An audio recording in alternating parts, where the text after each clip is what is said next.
एक अकाल पड़ गया। एलीमेलेक, नाओमी और उनके पुत्र भोजन की खोज में मोआब को गए। एलीमेलेक मर गया। पुत्रों ने मोआबी स्त्रियों ओरपा और रूत से विवाह कर लिया। तब पुत्र भी मर गए। तीनों स्त्रियों के पास पति नहीं थे। जब इज़राइल में अकाल समाप्त हो गया, नाओमी ने घर जाने का फैसला किया। मोआब में ही रहो। उसने अपनी बहुओं से कहा, ये तुम्हारा घर है।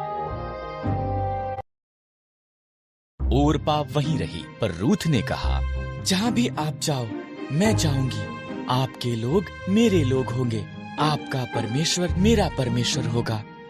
रूथ और नाओमी इकट्ठे वापस इज़राइल को गईं। ये इज़राइल में फसल के कटने का समय था। नाओमी ने रूथ से कहा कि वो जाकर खेत में काटने वालों के पीछे फसल को बीन ले। खेत एलीमेलेक के संबंधी बोअज का था। बोअज रूथ के पास आया। तुम नाओमी के साथ बहुत अच्छी रही हो, बोअज ने कहा।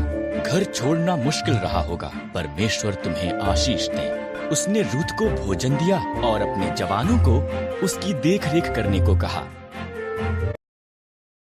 रूथ ने नाओमी को बताया कि क्या हुआ था। नाओमी मुस्कुराई। जब कोई मरता है, उसका निकट संबंधी उसके परिवार की देखभाल करता है। वो व्यक्ति उनका निकटतम छुटकारा देने वाला संबंधी है। बोअज हमारा निकटतम संबंधी है, उसके निकट ही रहना। इसलिए रूथ बोअज के निकट रही। वो हर दिन उसे और ज्यादा पसंद करने लगा। बोअज ने एलीमेलेक की जमीन खरीदी और नाओमी और रूथ की देखभाल की। तब उसने रूथ को उसके साथ विवाह करने के लिए कहा। रूथ से एक पुत्र ओबेद पैदा हुआ। ओबेद का पुत्र यिशै था। यिशै का पुत्र दाऊद था और दाऊद इज़राइल का महान राजा बन गया।